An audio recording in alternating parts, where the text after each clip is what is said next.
decision making of even receiving the treatment. So a place that they can't afford to stay, if that's sort of lingering over them as the only way that they can get the treatment, if that's a challenge that they're trying to address at the time, they won't be able to get the treatment in many cases, so it becomes treatment prohibitive. What we, Sunrise Ministries, are trying to do is we're trying to step up and be in what Jesus told us to be. We're trying to be the ones who care for the sick.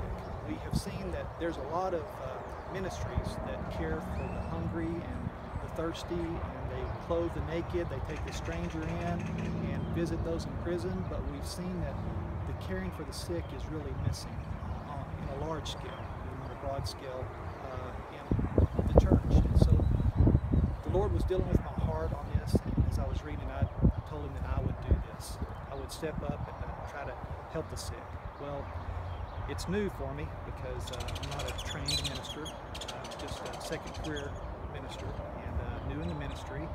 But ever since we've been doing the ministry, we've been visiting the sick. Whenever I was growing up, my dad would take us, my mom and dad would take us to the nursing home, and we would visit people in the nursing home. And as a child, my heart was sort of knit to people that are going through hard times. And so it was just sort of natural after we went into ministry to start going and looking after sick people. While we were at Hendrick one day, we went to a room where a lady from Breckenridge, she had been a traveling nurse back in the day. She had scoliosis real bad, as well as breast cancer. And she was just really struggling with getting treatments there at the hospital. Eventually, the day comes for them to release her, and she's prescribed a regimen of chemotherapy and radiation. She doesn't have family in Abilene. She doesn't have family in her hometown, Breckenridge. She had a sister in Cisco. The sister in Cisco wasn't able to help her every day get her treatment. Well, whenever she told us about the difficulty, the fight for her life, she's all alone, and there's nobody there that can really help her. I felt like that if we could provide a tiny house or a place to stay that was economical for her, that she'd be able to stay here, have the means to care for herself as she's getting the treatment, then she would be able to get the treatment. And she would have a place to recover every day after the chemo is administered, after the doses of radiation are administered. And so we weren't quite prepared to do that, but I made a commitment to her. I said, we're going to try to do something to help this. And I don't want to cry. But as we've seen people struggle, my heart's been touched. We go into the hospital rooms many times with the intention of bringing Jesus to them. And we often leave and we're lifted up because we see the faith that they have operated in. And they're clinging to something, to the Lord. They're clinging to the Lord with all that they have. And many people, on the outside, you're not aware of what's going on behind that door. The struggle that's going on behind that door for those people fighting for their lives. Well, whenever you go in and out of those rooms pretty regularly, you become more aware of it. And now when we knock on the door and we ask for permission to go in, we're more aware of what's going on in their minds and in their hearts as they've been struggling. And we want to bring hope to them. And I think that just the message of somebody caring for them is a big help in trying to fight. When you've got somebody on your side that's cheering for you and pulling for you, most importantly praying for you, then it makes it easier. Your courage is enlarged, and your strength is undergirded, and you've got more wherewithal to continue to fight. And I believe that the church is supposed to be that to these people that are sick, that are going through this. And so we at Sunrise, we're endeavoring to do something here that we hope will catch on. We want the churches of the community to get on board and to begin to adopt these tiny houses where they come in and they just, it's a local mission. We don't have to go anywhere else. We've got a lot of mission work here. Now, I'm not saying don't go anywhere else, but I'm saying don't go somewhere else and miss your own backyard. And we need to look after the people, especially from the big country, who come to Hendrick. Abilene has been given a blessing I mean, with all the medical facilities we have here, we have a tremendous blessing here, and we need to be responsible with it. We need to say there's a lot of sick people coming into Abilene, and we need to look after them. There's a lot of churches here in Abilene. And as I talk with people and share this story, I'm always finding people who have a similar situation that they've gone through, or a very dear person in their life that they've walked with as they've gone through it. And so it's a familiar story, and it's something that links all of us. You know, every family knows sickness and disease and death. The tragedy of life is what really links us together. And if we could get a hold of that and see the field that's white unto harvest, the mission field that's there of sick people that are, you know, in a lot of cases about to cross over, why would we as the church not want to reach out there and try to touch those people in Jesus' name and love on them? I mean, that's the crossing over time. That's when we really, really, really need to be engaged.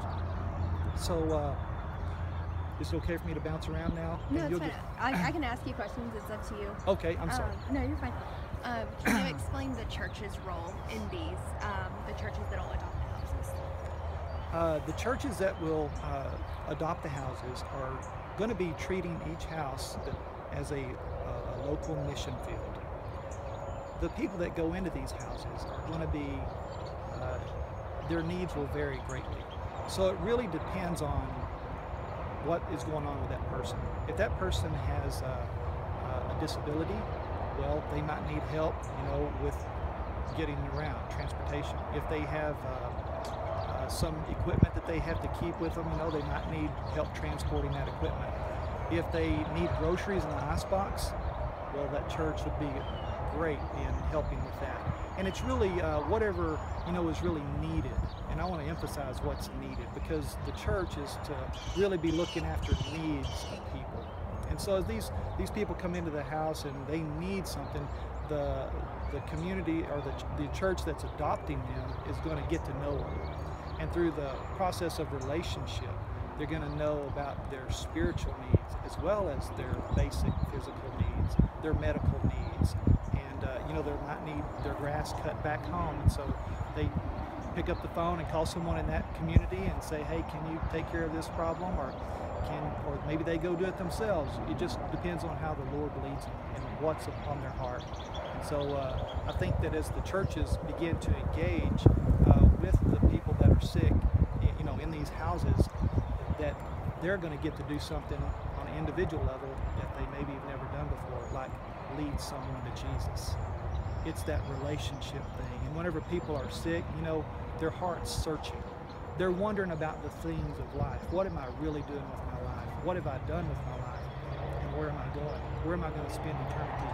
And the church should have an answer for that. That's the things that we should be answering right now. Okay, and I know you said that we have the church in Sweetwater that's very interested. You said there's a couple here in Abilene. So what's the importance of having all these churches across the big country come in and adopt these homes? Well, we have a church here in Abilene that's looking to adopt this first house for Sweetwater. Sweetwater we consider to be a lighthouse community, and that is where the community of Sweetwater becomes a hub in a wheel, where Colorado City, Roscoe, Highland, Lorain, Roby, Rotan, Blackwell, all the towns sort of around Sweetwater there go through Sweetwater, a liaison, a lighthouse liaison in Sweetwater, and reach out to Sunrise. That lighthouse community will be the venue for sort of vetting or doing a triage, if you will, for the patients who are going to be getting treatment over here for long periods of time. So through that process, there will also be an infrastructure established where those communities then receive their own back. Those churches, those outreaches, those ministries will then look after the people who have received the treatment and help them whenever they get back home. So over here in Abilene, we're fighting for life. Whenever the people go back to their home communities, they're living life, and we want to help them continue to live life, you know, and encourage them in the fight to live life. So the churches, as they begin to connect one with the other, then they will be I think it'll build the community. Sweetwater will become a stronger community because of this. Sweetwater will then be what we're wanting to be here in Abilene, where we want to love our neighbors. You know, we have neighbors on an individual level, but we also have neighbors as towns and cities. We have neighbors. And when Jesus said to love your neighbor, I believe it's more than just loving the people who live to your right and to your left and across the street from you. I believe it's where Abilene loves Sweetwater and Brownwood and Breckenridge and all these towns. That's what we're supposed to do. And can you explain, I know we talked about how we need to differentiate how this is going to hopefully be different than a hospice. Can you touch on that? These tiny houses are really not intended to be a form of hospice care. These are sort of like, they're similar to the Ronald McDonald House, but different in that it's the churches who are ministering to the people as they're in the houses. The churches, we see that the churches sort of sponsoring the houses and you know, helping with utilities and helping with the different things that are needed to sustain the houses to be available, and also as a venue for their ministry. See, this is an enabling thing. Whenever a house is provided to a church, and then the church continues in ministry through that house, it grows the local congregation. They get an opportunity to really engage with somebody that they know, or maybe that they need to know, or maybe that the Lord wants them to know. And through that, they're going to be more of who the Lord wants them to be, because they're engaged in loving their neighbor and they're caring for the sick. Is there anything else that y'all can think of that you would like to include? The name is Houses for Healing. Oh yeah. So the name of this ministry is Houses for Healing, and Sunrise Ministries is sort of the parent organization, but we're calling the effort Houses for Healing, and it's available through our website, Sunrise Ministries, and we can sunrise-ministries.com and housesforhealing.com. So through that you can backtrack if you need to. okay. Thank you. You were doing great. Yeah, he was doing that. I didn't do anything. So sorry. The ministry effort is we're calling it Houses for Healing. We've got a website, housesforhealing.com, so you can go there, and that will sort of jump you over to Sunrise Ministries homepage, sunrise-ministries.com, and you'll be able to read a little bit about the vision there, about the mission, and you'll be able to see an example of one of the tiny houses that we're going to build here on the place. So we're working with the city right now, and there's a lot of people that are excited about the vision because they too have similar stories. And you know, my heart is really just to be in the background. I want to enable people to be who they want to be and who they need to be, who they're supposed to be. And if we can just get people to get on board, and you know, this can be really big. What if we had a football game and at halftime, instead of you know, bands dueling or something, what if one town adopted another town and said, bring us your sick, we'll care for them? I mean, this can be really something that changes people's attitudes one toward the other, and it can be a bridge building effort. That's what the body of Christ does. That's what we're supposed to be doing here. And how many houses are you hoping to get out here? Our goal is 20 houses. That's big. Yeah, That is. That's a lot. And how do you want people to contact you? The best way to contact us is through our webpage, sunrise-ministries.com, and then link into the housesforhealing.com.